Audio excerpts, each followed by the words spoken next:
Gentlemen, how are we today? I'm well. Very How are well. you? Great. So we got Jordan Ashby, the Volunteer Partnerships Coordinator, People and Culture for Vision Australia. What a long, long title that is. Very long. Very I'm long. not going to make you spell it. And we've also got Duncan Stewart, who's the founder and owner of Platinum Creative Management Service for the creative industries. Now, Thank you very Jordan, much. look, I have spoken to Duncan a number of times, and one of his artists I actually interviewed yesterday. So we had the beautiful RoulaKk on the KK Factor. So to both of you, welcome to the KK Factor. And it is a Thank pleasure you. to finally get to meet you, Jordan. The man behind the scenes of Vision Australia. Thank you for having me. And Now, yeah, out in the limelight as well for a short moment. for a short moment. Okay, so I'm just just for the audience to have a little bit of an understanding about Vision Australia, because not many people know Vision Australia, or if they've heard of Vision Australia, they don't really understand the organisation. So just to kick off, we'll just talk a little bit about Vision Australia. Now, it is the leading national provider of blindness and low vision services in Australia. You work in partnership with Australians who are blind or have low vision to help them achieve the possibilities they choose in life. The support is enormous. You're supporting roughly over 25,500 people of all ages and life stages, circumstances, and that's amongst Victoria, New South Wales, the ACT, Queensland, South Australia, WA. You've got outreach programs in Northern Territory and Tasmania, so roughly 35 Vision Australian centres. Is that correct? Yeah.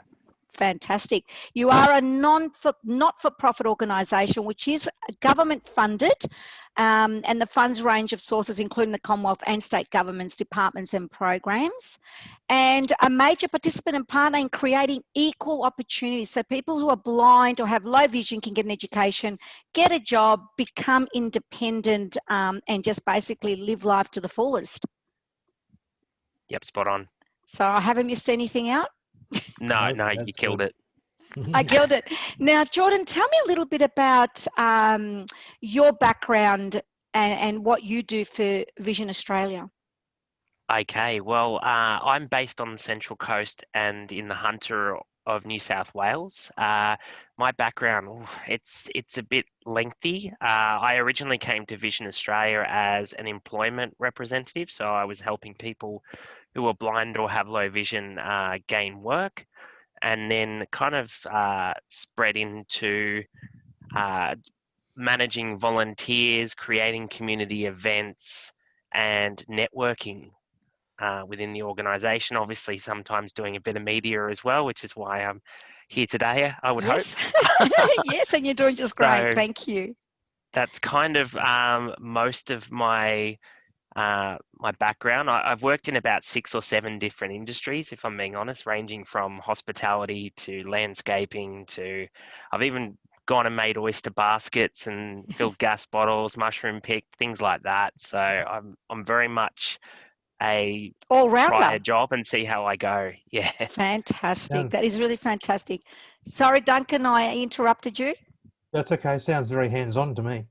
He is very hands-on, and what a great collaboration between the both of you, because Thank you. Duncan, you're not only inspiring and a motivated role model, Oh, with thank you. Gee. not just within the low vision and blind community. You are also born blind, I but was. yes, but you also had many talents. So, which brings me to the conversation about disabilities, and I had this conversation with Rachel and some other people as well.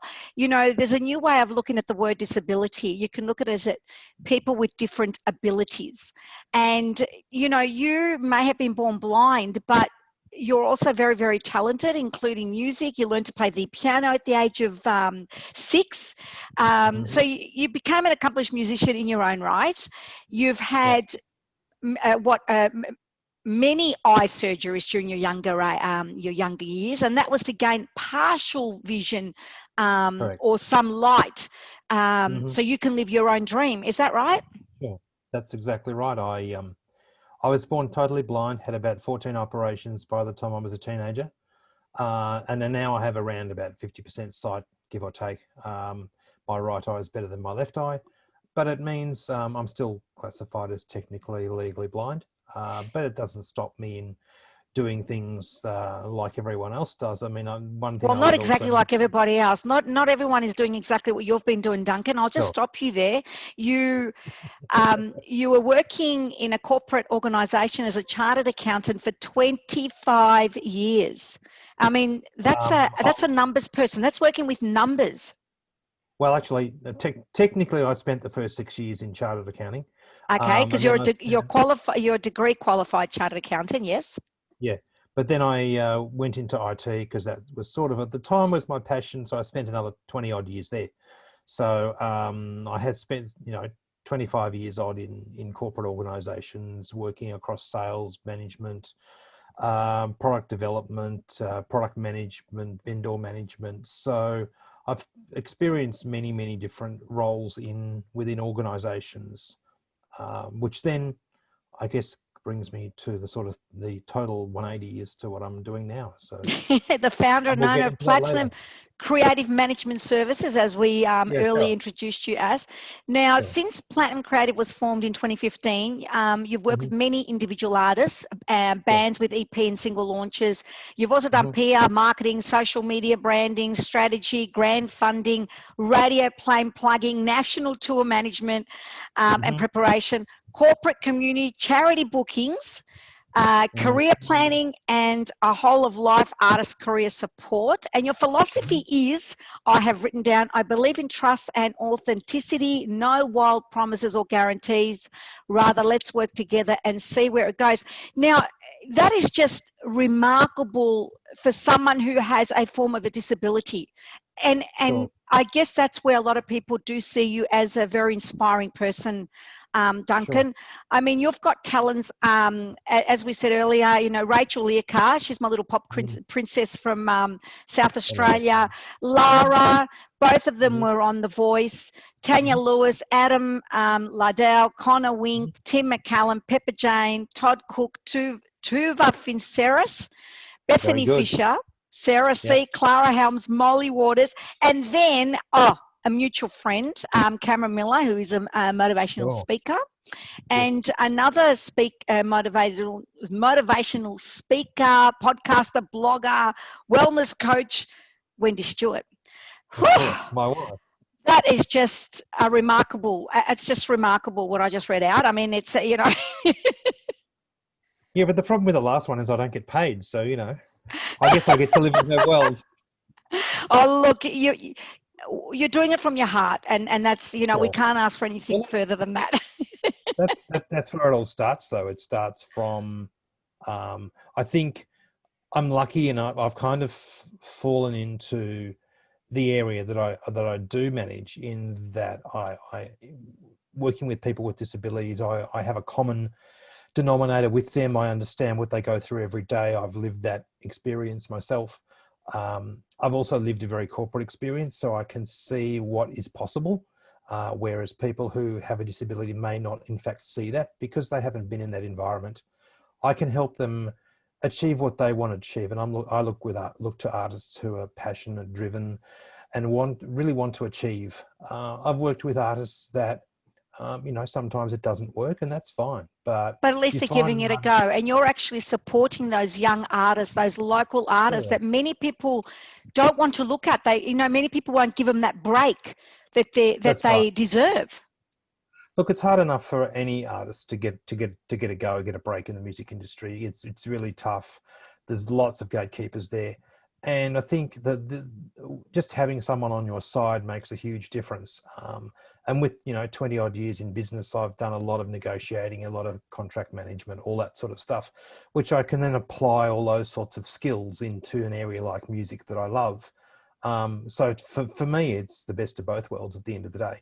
I get to see the achievement of young artists getting up there on stage, living their dream, which is what they want to do, or whether they want to motivational speak, or whether they want to appear in a movie, or whether they want to license their music to national organisations, sing overseas, whatever it might be. Just to have them come back to you and expressed to me what it was like to be on the stage in front of 30,000 people at the Adelaide Oval twice in Wow. 10 days is just amazing. So No. I get as much as doing the work and doing it as a job, I get a kick out of the result at the end of the day. So it's just a nice, warm, fuzzy place to be, in my view. You're amazing, Duncan. I want to just Thank you. touch on something, and I'd also like Jordan to jump in as well here, because Jordan, you're part of an organisation that's helping people.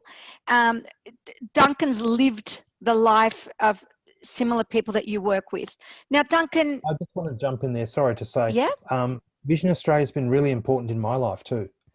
When I was growing up, as a going to school and going to university, I used they were RVIB, Victorian Royal Institute for the Blind back in those days, but they were crucial for me through my schooling and university lives with talking books and large print books, helping me through all my exam situations, and having the staff and people helping at university to make sure that I had all the information I needed and support I needed to get where I've got to. So they're a very important organisation to me over my lifetime, and it's, as I see it too, as a way of me giving something back too. So It's a That had a lot partnership. to do It's a with life how partnership. I sort of met Duncan as well. Geez, it would have been about three years ago, was it, Duncan? About three yeah, years ago, I probably. met Duncan. Obviously, I'm based in New South Wales, so I travel to run an employment program, and Duncan was in that program as one of the people I was trying to help. So that's actually how I met Duncan three years ago, around that Yeah. time. And 2 years later, he contacted me about another event I was organising, a festival on Gosford Waterfront, and yeah, that's had a lot to do with those connections that we made early on in the piece. That is fantastic. Duncan, I just want to go back to, maybe 30 years ago, because life is changing now. People are more accepting of people with disabilities. There are many more now job opportunities. Employers now are being trained to be able to employ people with disabilities, because as far as I'm concerned, they have other abilities. Okay. In 2020, it is far more accepting, and it's part of the norm. But 30, 40 years ago, what sort of obstacles or barriers did you face trying to pursue your career?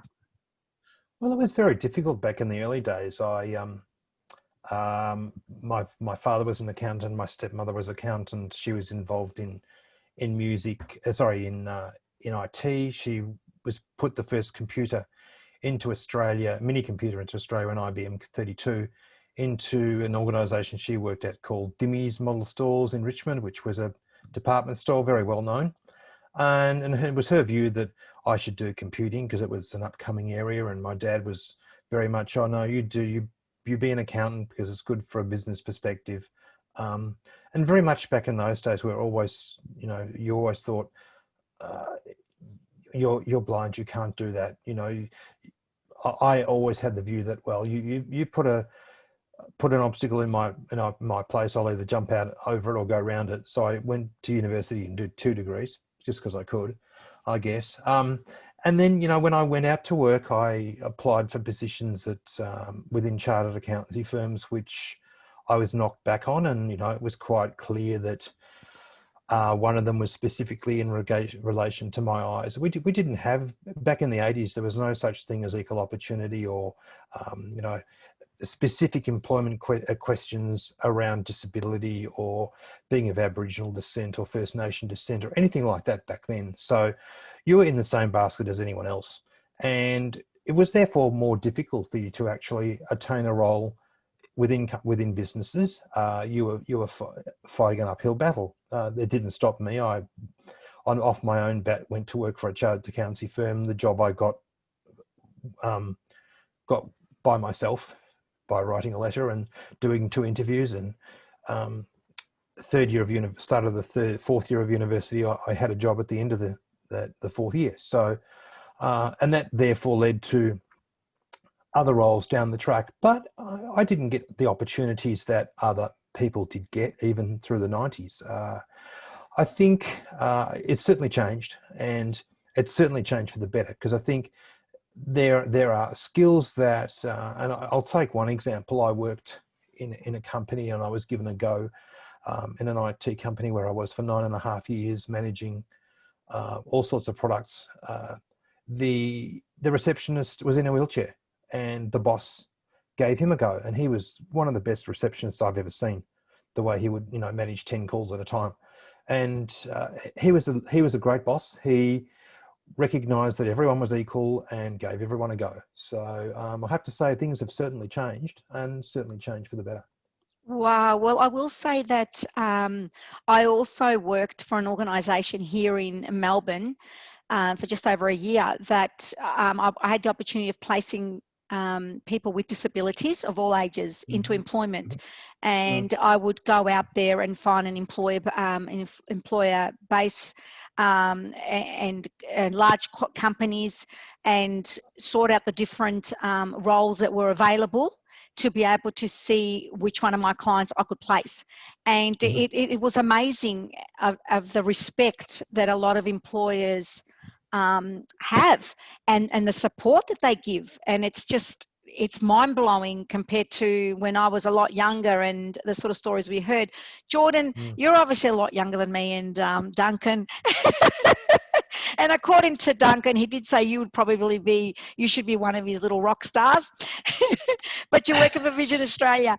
Jordan, in your career and working for Vision Australia, what changes have you seen, or positive changes have you seen in moving forward? Or what do you recall the negative things that we've moved on from the past?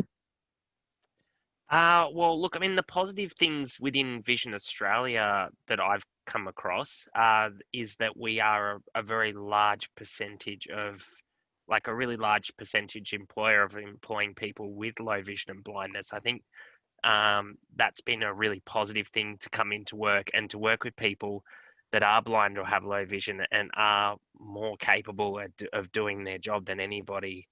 And you often have to, being a loud person like myself, you often have to be mindful of being too loud when you do have people on a computer listening to a screen reader.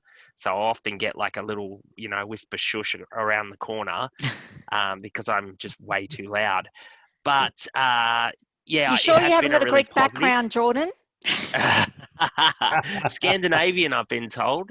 Whether that's true or not, I don't know. But yeah, I have noticed that has been a big thing. When I worked as an employment consultant within Vision Australia, they always employed people that were blind or have low vision, but they've definitely increased the amount of people that they have put within the organisation, and they are picking people that are incredibly capable. And I think working as an employment consultant within the disability employment scheme for 5 years, even before I went to Vision Australia, I think one of the things I noticed about employers as well is that they are seeking out the best candidates for the role, not just employing people with a disability because they're told they have to. They're actually looking out and finding the best candidates that they can find, and it's become quite competitive to find the best candidates you can find.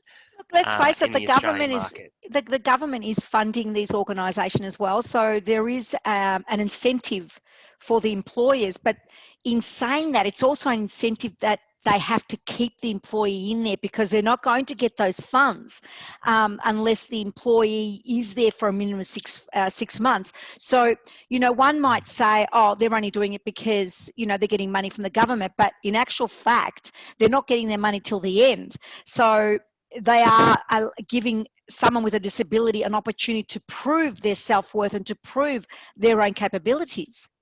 Sure. And they're maximizing on the impact that somebody who is very highly capable of their job having a disability is going to stay with an organization, be loyal to that organization for a lot longer than myself straight out of high school, for example, where I would go and try all different jobs. You hire somebody with a disability, whether it be low vision, blindness, autism, whatever, there's that loyalty that's come with And the that, and commitment. stay within organizations for long periods, and they really, really improve the culture in that employment as well. Isn't it People look amazing? forward to working. I've worked with some amazing, amazing people that I can honestly say I can work. I've worked in other industries prior to the current field that I work in, but I don't think I've enjoyed a workplace as much. Wow. Now, Vision Mm. Australia has also got its own community radio. So, and there was a couple of things I had a look underneath the Vision Australia website. And Vision Australia Radio was nominated for 4 CBAA awards. On the 28th of October, they were named as finalists for 4 awards at the Community Broadcasting Association of Australia, so CBAA 2020 Community Radio Awards. That's just amazing. And in recent months, audio description has made its way onto the Australian TV, bringing a new level of accessibility to selected ABC and SBS programs for viewers who are blind or have low vision. So Vision Australia it's pretty much out there, really. And I'm guessing this is what brought you and Duncan together, because you both co-created the International Wine Cane Day concert that went on the 15th of October. It was broadcasted on the Vision Australian radio. Now, I'll just quickly touch on the White Cane Day. That this year was bigger than ever, with big name artists from across the globe that came together for that special concert to mark the day. And I want you to shortly explain about the International White Cane Day. Now, I read that Vision Australia's radio's White Cane Day concert featured performances from artists such as The Wiggles, American Idol finalist Scott McIntyre, America's Got Talent winner Cody Lee, The Voice Australia Rachel Learka. I mean, I just love that girl. I mean, there's just no faulting that girl. 2-time Grammy winner Diane Shu, I think that's how you pronounce her name, and many, many more. Yeah. Sure, and many, many more. So I guess that's what brought you and Duncan together from Platinum Cre8ive.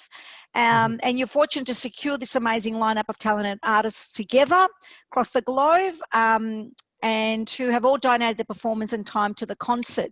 Now, that is just brilliant work coming together, and I can see why. And the other thing is, let's face it, with 2020 and this pandemic, look at us now today. Either one of us does not have to fly interstate to have this discussion together. I mean, we're now doing Zoom and webinars and team meetings and all this sort of stuff, and we can collaborate all around the world. There've been artists that have already recognized that ability, because I've actually interviewed artists that have come together with other artists and formed a band, and their music has been put together, and they're not even in the same studio. I mean, that's just remarkable, absolutely remarkable. Yes. So tell me about the International White Cane Day and why it came about. Well, what happened is Duncan and we worked on a White Cane Day festival in 2019, where I organised a carnival basically on Gosford waterfront, where we had a cooking contest between 2 of our blind clients. I had Is that a cooking contest? Yeah. We had a master chef sort of set up on the waterfront with a local celebrity chef.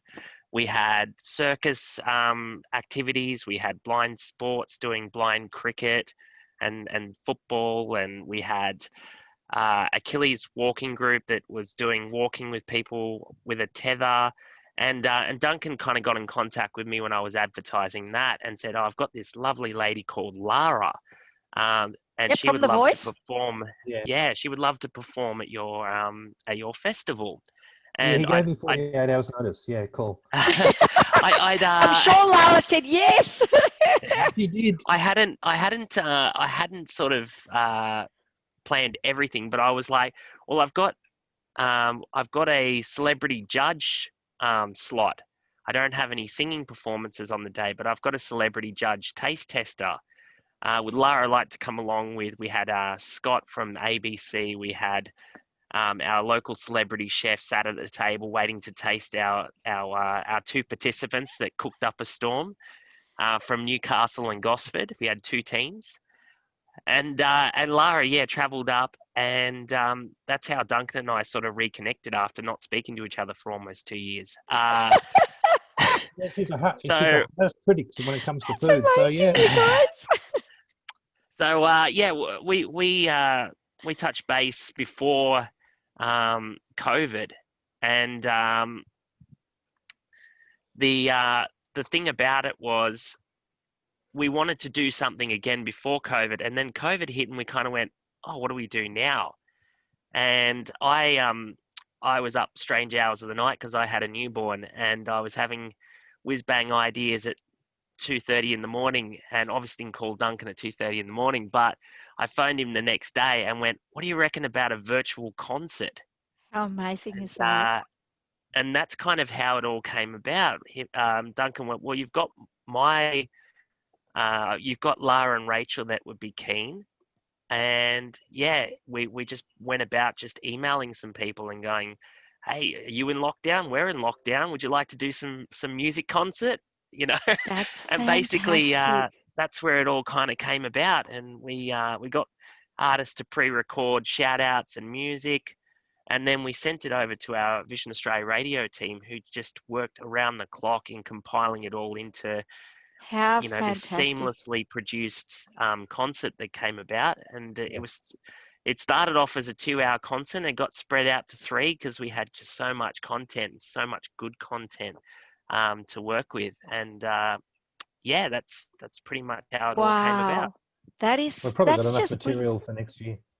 That is, but you know what? And we need this sort of thing as well. We need this collaboration between yourselves, and it's very important, Duncan, as well for all the artists that you're managing at the moment, because let's Sure. face it, COVID's not going to go away anytime soon. No. I mean, look what's happened now with South Australia. Just within Mm. 48 hours, wow, they're going into Yeah. lockdown, which was totally unexpected. And as we know, and as the government is telling us on a regular basis, it's not going to go away. It's overseas at the moment. And when we do have a shutdown, people tend to now be much more online. And it's great to have some positive things online and concerts online, and people can still feel, they can watch Included. this. And even if it's a concert Mm. that they have to pay to enter into, I'm sure people would love to do that, especially if they know that some of the funding may go somewhere to a good cause Yeah. or Mm. whatever the case may be. I think this is the new norm, for the moment anyway, maybe for the next few years until we get this whole virus under control, because let's face it, it is going to be difficult. I mean, Queensland has been lucky enough to have the football grand final there, and, but you just don't know what could happen overnight. Like, look what's happened overnight Yeah. with South Australia Australia. after they've had the NRL game. I mean, who would have Yeah. thought? Imagine if that happened 24 hours before the game. So, Mm. yeah, I think this collaboration is amazing. Congratulations to both of you, Thank you. and well done to Vision Australia. Yeah. Look, they put an enormous. We kind of had the easy job in that. Sure, we had to reach out to a lot of artists who, as soon as we mentioned what we were doing, they were on board. A lot of them didn't care that they weren't getting paid. They were really grateful to have the exposure, especially those internationally.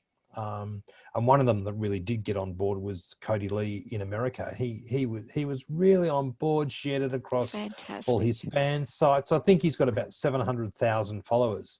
Yeah, So 30,000 views on his video alone, pretty much. And the Wow. concert reached 100,000 people worldwide. What was it, a free Um, concert, or was there some it was a funding? free concert. It was all about recognizing the importance of the white cane and the level of independence that it does provide people that are blind or low vision. And it in this time where we do have pandemic, we do have social distancing, for people to be able to get around at this point in time utilizing a white cane, it's never been more important as a message for of people to be course, aware of white That's cane awesome. users. That's yeah. fantastic.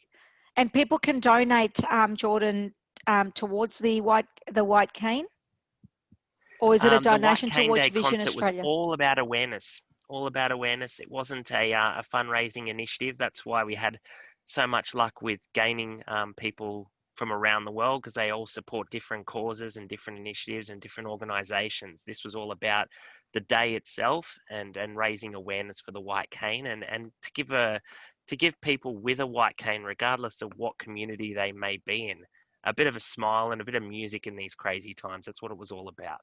Yeah. Well done. Congratulations. Duncan, Mm-hmm. I think you look like you wanted to say something there. No, no. Go ahead. It's all good. It's all I'm good. like, I think we're really lucky in the artists that we did have come on board, and even since I've reached out to a number of overseas artists. One in particular, Diane Sher, who's a multi-Grammy Award winner. She's played with, sung with Stevie Wonder, and sung 3 times at the White House for different presidents. She's just an amazing lady. She's a jazz singer and pianist. Wow. And her music is just, it really is next level. And we reached out to her, and now she's having her new album that came out in May, being played on a couple of Australian radio stations. So That's awesome. That is absolutely it's awesome. great to, and the couple of stations that I've spoken to so far are like, yeah, we want music of any type and any genre at the moment. They're actually crying out for music because they really see that the audience with COVID, they're seeing they're getting a wider and bigger audience because people, because they're closed in and they can't get out and they can't go out in the sunshine, they're actually wanting some entertainment, and the music provides that for them. That's fantastic. That is fantastic. Well, on that note, gentlemen, thank you so much to the both of you. Jordan, You're very thank you. It was a welcome. real pleasure to have someone representing and working with Vision Australia to have the opportunity to talk about this with you. I truly appreciate the time, and well done. And, you know, congratulations to Vision Australia. Keep going, keep helping, keep assisting. The world needs you guys. Duncan, it's always a pleasure with you. Thank Absolute you. pleasure. Thank you so much for everything that you have achieved, Very welcome. for helping the local artists, the local talents, giving them a break. That's been one of my big passions, Yes. especially when I had my TV show and I was on radio. It's just a true blessing to give a young artist that break, and whether they pursue or not, it's irrelevant. Just giving them a break can lead to all sorts of things. So on behalf of both of you, thank you so much. Thank you. Thank you for It's been having a pleasure. Bye. See ya.